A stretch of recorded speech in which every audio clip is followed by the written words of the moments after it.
بسم اللہ الرحمن الرحیم۔ السلام علیکم دوستو، آج آپ سنیں گے غزوہ احد کا مکمل واقعہ۔ تاریخ اسلام کا دوسرا بڑا اہم مارکہ جسے تاریخ عالم جنگ احد کے نام سے یاد کرتی ہے، کفار مکہ بدر کی شکست کا بدلہ لینے کے لیے اپنے تجربہ کار سپہ سالار ابو سفیان کی قیادت میں ایک مرتبہ پھر 7000 جانصاروں اور دین اسلام کے مٹانے کے لیے 5000 نامی گرامی آزمودہ تجربہ کار حرب و ضرب کے ماہرین کو لے کر مقابلے کے لیے روانہ ہوئے۔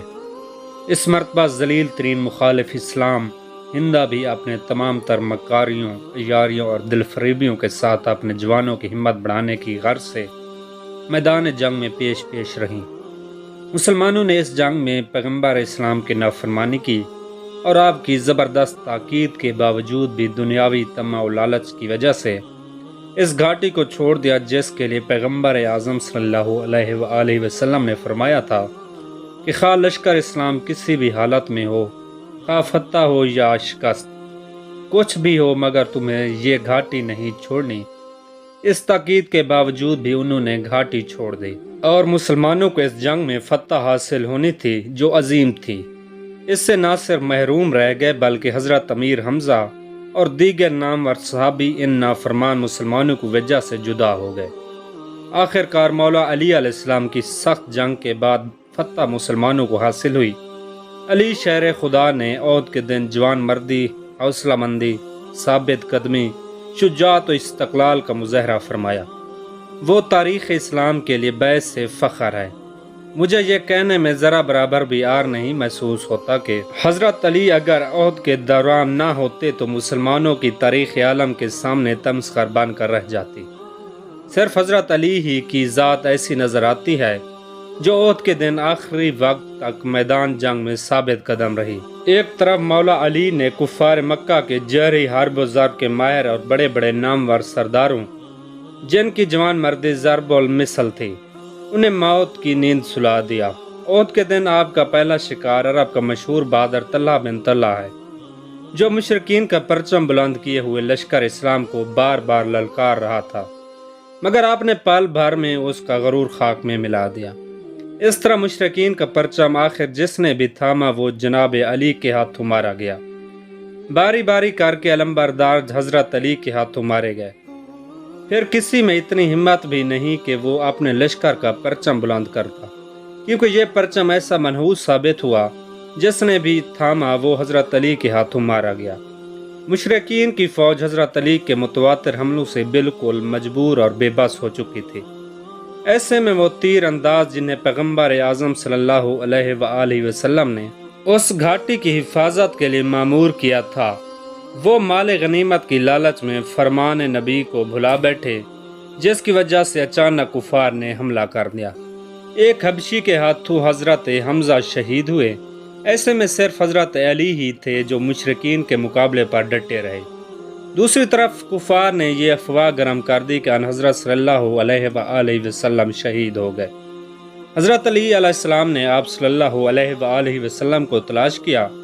آپ کو تب زخمی حالت میں پایا تو حضرت علی بے چین ہو گئے۔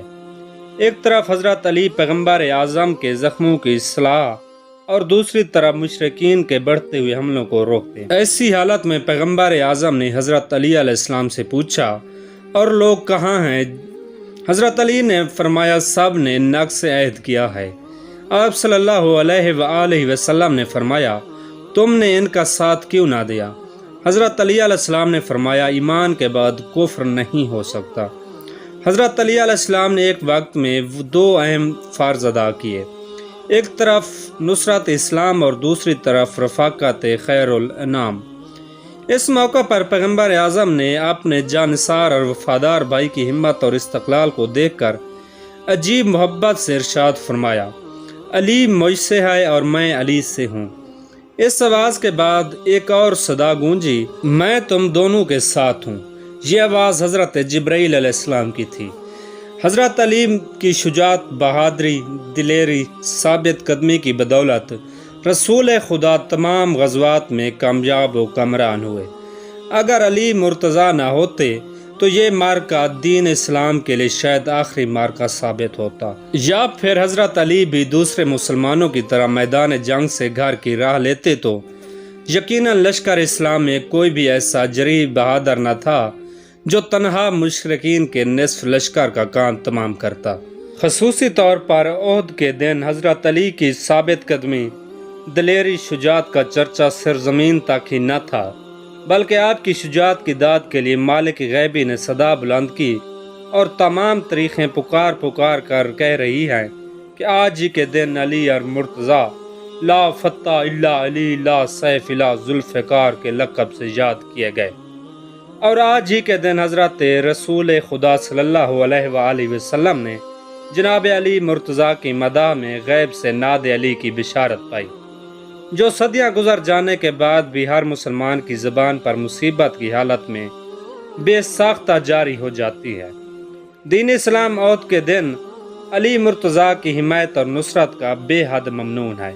پیغمبر اعظم صلی اللہ علیہ وآلہ وسلم آپ سے اس قدر خوش ہوئے کہ خانہ جنگ پر تمام اہل اسلام کے سامنے فرمایا، اے ابو الحسن، اگر تمام خلقت کے ایمان میزان کے ایک پلڑے پر رکھے جائیں اور تمہارے روز احد کی اعمال دوسرے میں، تو تمہارے اعمال والا پلہ بھاری ہوگا۔ تمام خلائق کے اعمال سے خدا تعالیٰ اور تمام ملائکہ مقربین نے اس دن تمہارے اعمال پر فخر کیا، اور بہشت اور اس کی تمام چیزیں تمہیں اس دن شوق کی نگاہ سے دیکھتی رہیں، اور اس روز کا صلہ تم کو ایسے دے گا کہ تمام نبی، رسول، صدیق، شہید تک فخر کریں گے۔ احد کے میدان جنگ صرف میدان جنگ ہی نہ تھا، بلکہ ہمت و استقلال، ثابت قدمی کا ایک امتحان تھا، اور اس ثمر پہ دنیا کی تمام تاریخیں متفق ہیں کہ حضرت علی نے نہ صرف ذوالفقار حیدری سے دشمنان اسلام کے برخچے اڑا دیے، بلکہ جب تمام مسلمان احد میں پیغمبر اعظم کو تنہا چھوڑ کے اس زخمی اور تنہائی کی حالت میں علی مرتضیٰ آپ کی مددگار بنے رہے۔ اس سے بڑھ کر تاریخ عالم اور کیا مثال پیش کر سکتی ہے کہ علی المرتضیٰ نے احد کے معرکہ میں مارے جانے والے کل مشرکین میں سے نصف سے زائد کو تنہا مولا علی علیہ السلام نے قتل کیا۔ انہی میں عرب کے نامور بہادر بھی شامل ہیں۔ دوستو، امید کرتا ہوں آج کی ویڈیو آپ کو پسند آئی ہوگی۔ ویڈیو اچھی لگے تو لائک اور چینل کو ضرور سبسکرائب کیجیے گا۔ اللہ پاک آپ کا حامی و ناصر ہو۔ خدا حافظ۔